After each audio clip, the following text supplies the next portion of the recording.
मैं आशा रानी गुप्ता। बिखरी मोहब्बत टूटे दिल कहानी का अगला सीन पेश। गाना खत्म करने के बाद ढलान से नीचे उतरने लगा। पैरों में घुटनों तक के जूते पहने हुए था, गर्म कपड़े पहने था, काली पैंट, हाई नेक कलर में स्वेटर बहुत जच रहा था। चारों ओर बर्फ ही बर्फ दिखाई दे रही थी। बादलों के ऐसे टुकड़े बने हुए थे कि जैसे कट कट कर लगाए गए हों।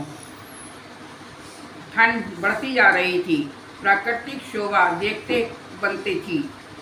ढलान से नीचे उतरा तो हल्की हल्की बूंदों की बौछार पड़ने लगी। वो सोचने लगा कि पानी भी आ गया है, छाता या बरसाती है नहीं, कहीं छुपने का स्थान भी नहीं, स्थान भी नज़दीक नहीं है कि किधर जाएं।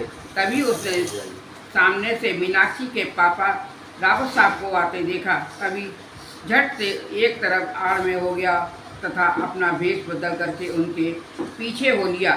बैग में से दाढ़ी मूछें निकाल कर लगा ली, आंखों पर चश्मा चढ़ा लिया तथा सिर पर बालों की बिग लगा ली जो जरा सा सफ़ेद और काले बालों की मिक्स थी। ये सब सामान साथ लाया था। ना जाने किस समय कैसा माहौल हो जाए और वह रावत साहब के पीछे पीछे चलता हुआ उनके घर तक पहुंच गया। वहां पहुंचकर रावत साहब से पूछता है, क्या यहाँ पर कोई शेखर साहब रहते हैं? मैं उनका घर बहुत देर से ढूंढ रहा हूँ, जरा बताने का कष्ट करेंगे? आपका बड़ा उपकार मानूंगा।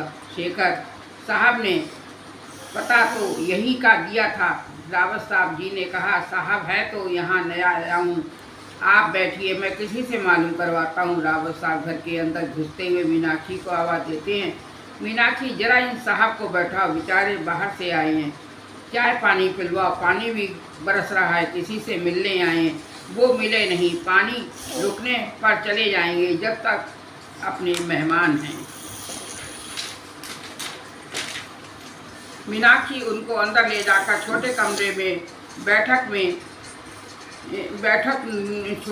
में जो बैठक नुमा बना है उसमें बैठाती है। कहती है, आइए तशरीफ़ रखिए। रावत साहब बाहर शेखर जी का पता लगाते हैं, मोहल्ले में पूछते हैं, क्या यहाँ कोई शेखर साहब रहते हैं? मीनाक्षी एक कहानियों की किताब अलमारी से उठाकर कहती है कि लीजिए, इसे पढ़िए, अकेले बोर नहीं होंगे, जब तक मैं अभी आपके लिए चाय बनाकर लाती हूँ, माँ की तबीयत ठीक नहीं है।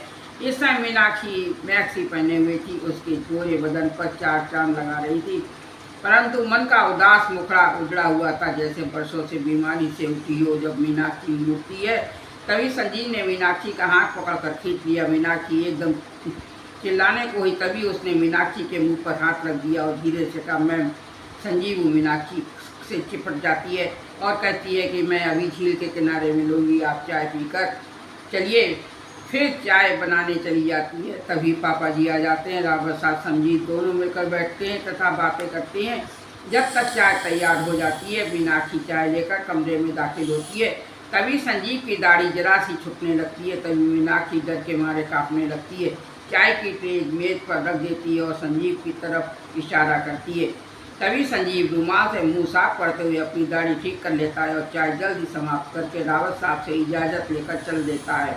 रावत जी कहते हैं, अच्छा, और फिर कभी मुलाकात करिएगा। संजीव तथा हाथ मिलाकर सीधे झील के किनारे पहुंच जाता है। मीनाक्षी तैयार होकर अपनी सहेली के घर जाने का बहाना कर झील के किनारे की ओर